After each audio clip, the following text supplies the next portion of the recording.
visited Istanbul in the autumn of 2025. To say that it was one of our most memorable trips would be an understatement. There is so much that we loved about the city. The culture, natural beauty, family-first vibe, the cuisine, I could go on and on. This video shares our exact itinerary, covering popular cultural spots, highly underrated natural beauty spots, and everything in between. Our trip lasted 8 days.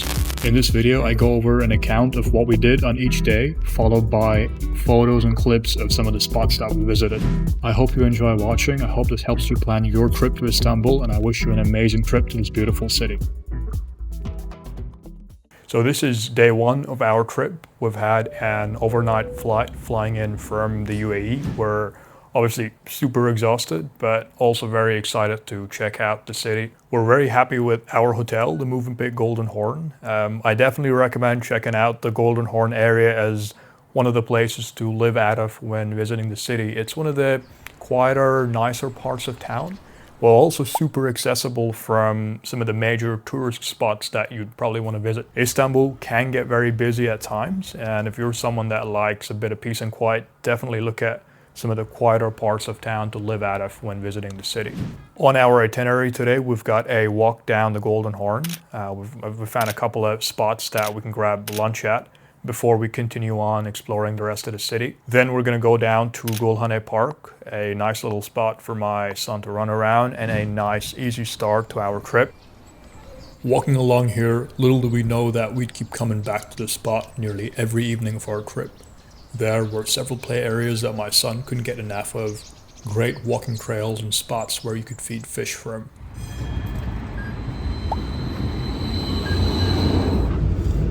We then caught the tram to get to Gülhane Park. Public transport is a great way to get around the city.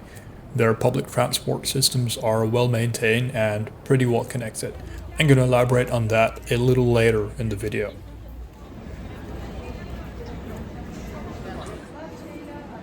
We were absolutely amazed with the park. Mind you, this is just a city park. We didn't have to drive out to the countryside or something. And this was a theme that we were going to notice all throughout our Istanbul trip. It may be a busy city, but there is no lack of green spaces and public parks throughout the city. No matter what day of week, we always find a lot of families enjoying these parks and kids running around playing, which made for a very family-first, kid-friendly vibe. We loved that about Istanbul.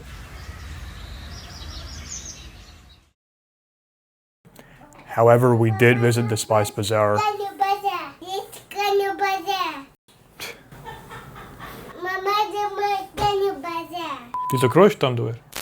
Okay, so today we're on day 3 of our trip, but I'm going to talk about what we did on day 2, because we had a couple of changes of plans based off of some places being closed and things like that.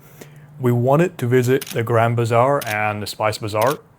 Now, we didn't know that the Grand Bazaar was going to be closed on a Sunday, so we couldn't get in. However, we had a pretty good look around the Spice Bazaar. A lot of small shops selling local products, souvenirs, spices, sweets, and things like that.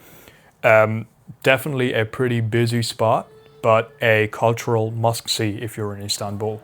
I definitely also recommend checking out the Grand Bazaar, although we couldn't make it, because you're going to see, if you like what you see in the Spice Bazaar, you're going to see a lot more of it in the Grand Bazaar.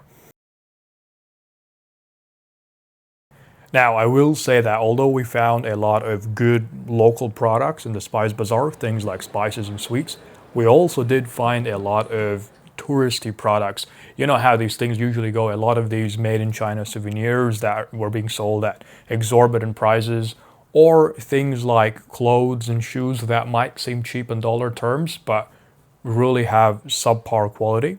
Instead, here's what we figured out. We did a bit of exploring and we found this mall called Access Mall, where we found a lot of local Turkish fashion brands selling decent quality stuff at decent prices.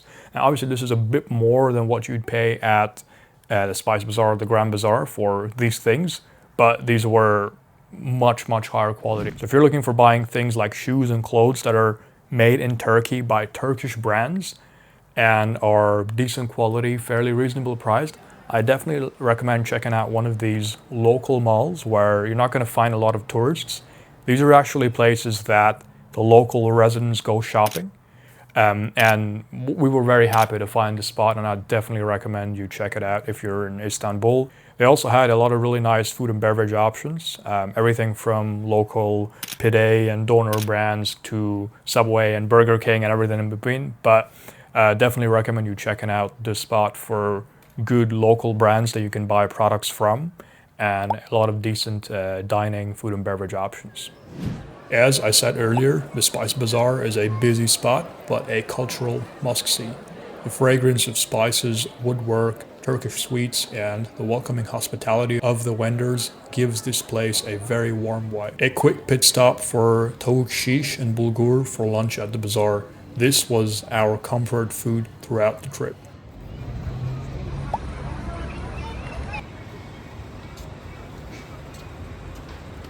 This is the mall I spoke about earlier. As you can see, a stark contrast from the tourist bazaars. This is where we saw a lot of local residents go shopping.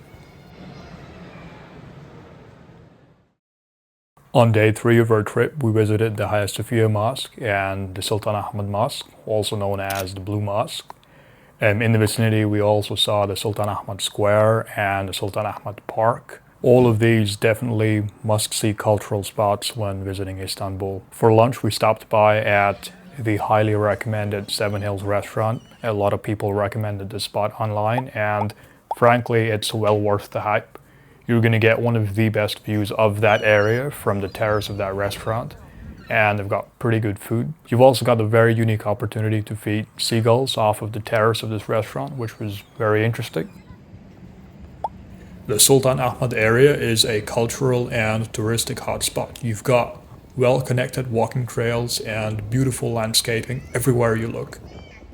Here, you're walking distance from the Hagia Sophia Mosque, Blue Mosque, Topkapi Palace, Basilica Cistern, and more. The Blue Mosque is a true work of art. During certain hours, it is open for non-worshipping visitors to look inside, and it is free to do so, unlike the Hagia Sophia, which is a paid entry. The interior is lined with over 20,000 handmade ceramic tiles featuring 50 different tulip designs. Timeless craftsmanship. Be sure to follow dress code rules for both men and women when you plan to visit, as it is a strict requirement for entry. At the Seven Hills restaurant, you've got stunning views of the Hagia Sophia Mosque and the coastline of the Bosphorus alongside great Turkish cuisine. Highly recommend it.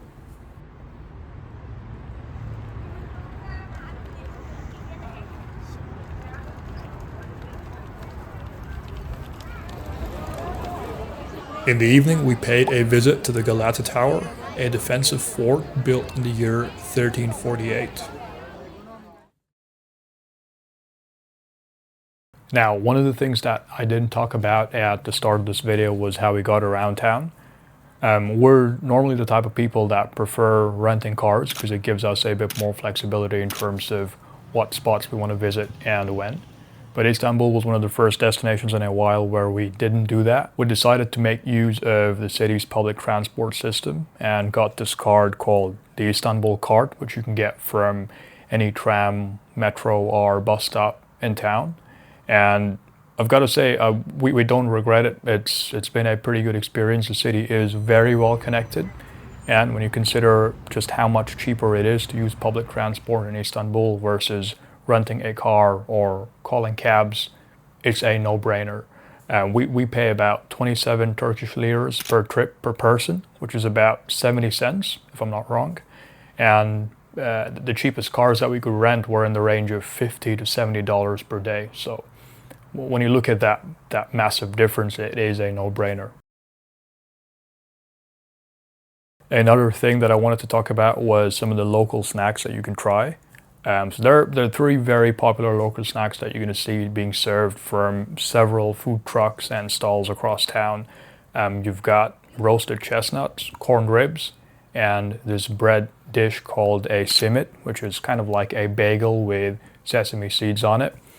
These are all local snacks that you're going to be able to try out at several spots across town, and they all cost roughly the same, so feel free to pick them up at any location that you find them, and definitely do give them a try. On day 4 of our trip, we started off by visiting the Museum of Illusions. A great spot, especially if you've got kids. They've got a lot of optical illusions that you can see there. For adults too, for that matter. I was pretty intrigued by a lot of what I saw there.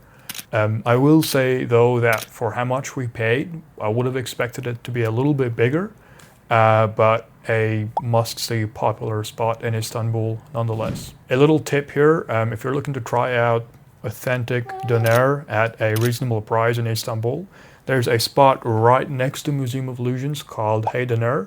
You're not going to find this on Google Maps, but if you do visit the Museum of Illusions, they're right next door. They've even got a little terrace from where you get a pretty good view of the İstiklal Avenue, and you can see the famous tram passing by.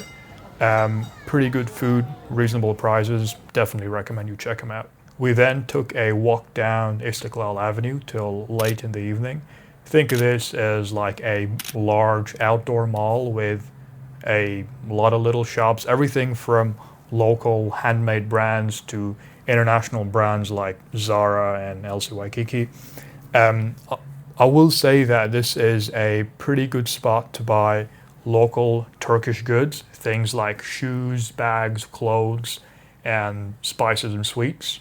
These are not items that were made just to be sold to tourists. This is a spot that the locals go to shop for things that they need.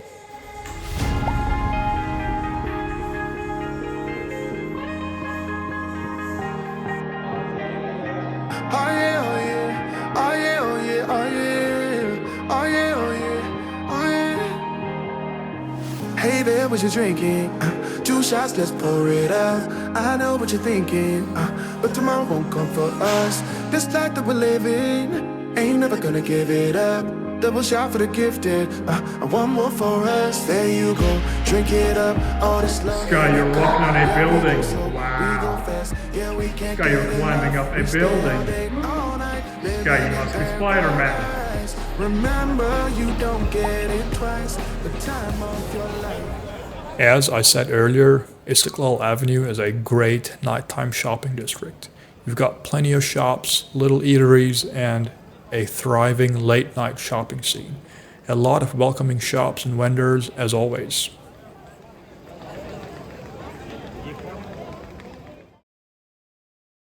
On day 5 of our trip, we took a cruise down the Bosphorus from the European side to the Asian side. We caught a ferry between the ports of Eminönü on the Asian side and Üsküdar on the European side. Now, you might be tempted to think that this is just a ferry ride, but you couldn't be more mistaken.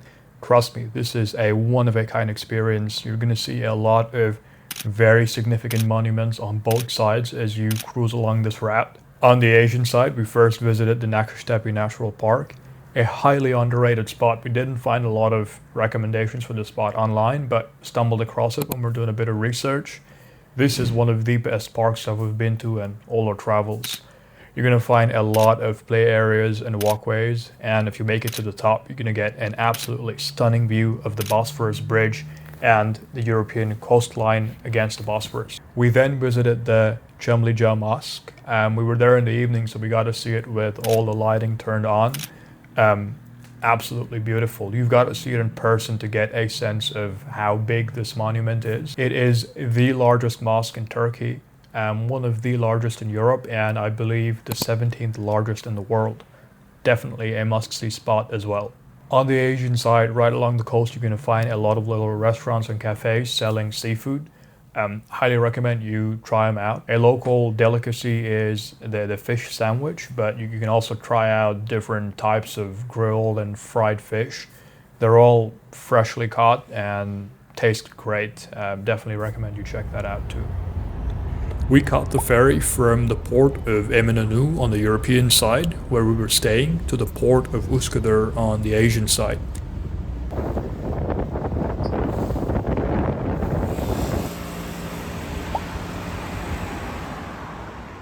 As I said earlier, Istanbul has some stunning parks, and this was by far our favorite.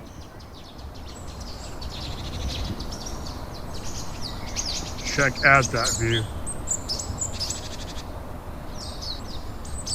Covering an area of over 9 hectares, the park was lush with natural beauty, Several play areas, picnic spots, walkways, you name it. An absolutely massive park, perfect for a day of outdoor recreation. Keeping in tune with the family-friendly theme, we saw a lot of families with kids and couples hanging out in the park, which made for a very warm ambience. Everywhere you look, stunning views and natural beauty. There were a lot of play areas and activities for kids. My son didn't want to leave. And the best part is that the park is absolutely free to visit for locals and tourists alike.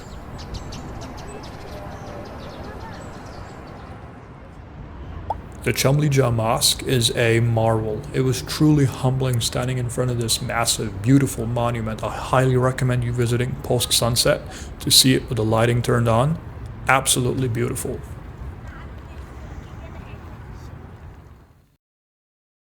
On day 5 of our trip, we caught a boat from the port of Kabataş down to Büyükada Island, one of the Princess Islands and the largest of them all. This was about a 2-hour trip. Once again, it was thoroughly enjoyable. As we boated along, we saw a lot of significant monuments on both sides of the strait, as well as other monuments like the Meydanı Tower and other islands as we boated along the strait. While on the island, we wanted to trek up to Yücetepe, which is the largest hill on Büyükada Island.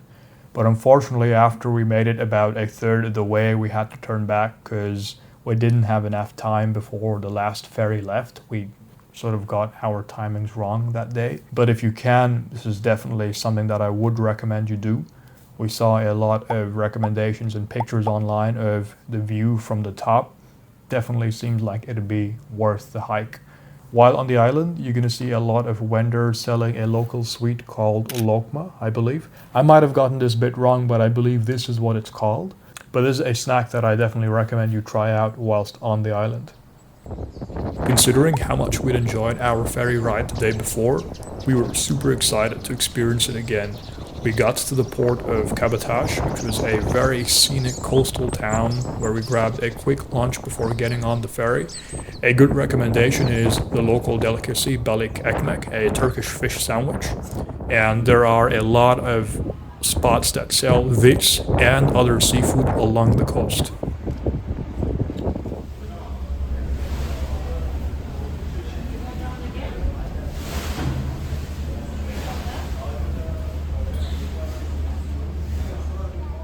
We were very fortunate to have great weather on the days that we'd planned our ferry trips on.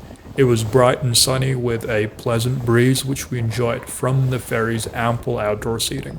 As we ferried across the Bosphorus, we saw picturesque coastlines all along. The port of Büyükada was action-packed yet cozy. However, once you hop onto one of the little electric minibuses and head inland, it's a lot more scenic and exclusive. The island has a strict green policy in place. No petrol or diesel motor vehicles are permitted. Thus, the widespread presence of electric minibuses and buggies all over the island. Büyükada Nature Park was a scenic spot with ample greenery and great hiking trails. Another amazing outdoor activity that you must have on your Istanbul itinerary. Just make sure that you leave yourself enough time to complete the Yücetepe summit hike, else you're gonna have to turn around midway to catch your ferry back to mainland Istanbul like we did.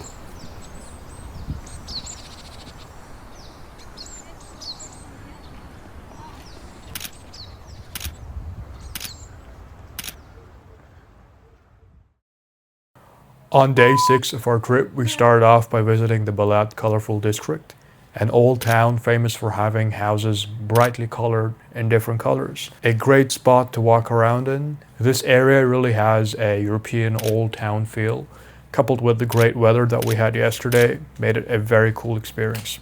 We then revisited the streets around Sultanahmet to do some shopping. This is another great spot with a lot of small shops selling local textiles, shoes, bags, leather products, and things like that. We took a walk around and visited some nice shops there where we did a bit of shopping for ourselves. The story behind Balat is interesting. The brightly colored buildings historically signified people of various cultures and faiths living together in harmony. In recent years, the area has risen to social media stardom with artists, boutique coffee shops, and other creative enterprises finding it to be the perfect creative hub.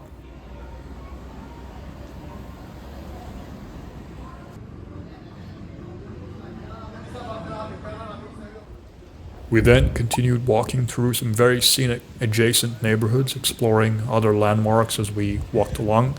Given that we had perfect weather, we made very good use of Istanbul's pedestrian-friendly city plan and kept exploring on foot.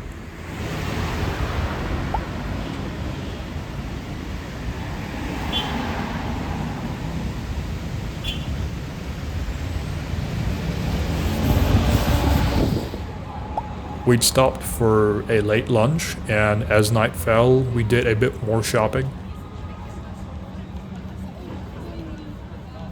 Turkey's a great place to buy good quality textiles, shoes, accessories, etc. at a very reasonable price.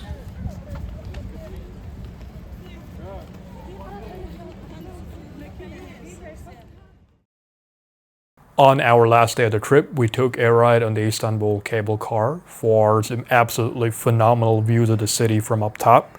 It was slightly overcast. We had a rainy day, but it actually made for the perfect weather to walk around town once the rain had settled. I will recommend that once you make it to the top, you're better off walking back down because it only takes about 10 minutes. And there is going to be a queue of people lining up to come back down via cable car. So if the weather holds up alright, you're probably better off walking down and you're going to have phenomenal views of the city as you walk down. To wrap up the trip, we did a bit of shopping in the evening and settled down for a late night flight back to the UAE. If there's one thing that a lot of other itineraries left out, it is this cable car ride. It may only be a short ride, but it is highly underrated. You're going to see in a moment why I say that.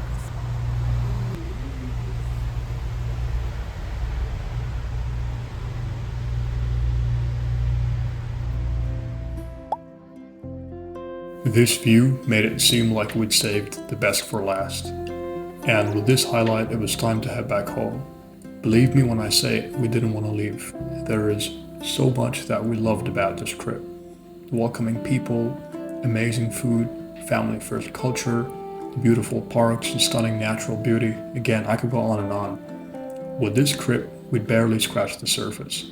There are so many more cities and spots that we wanted to visit in this country. We cannot wait to plan our next trip to Turkey.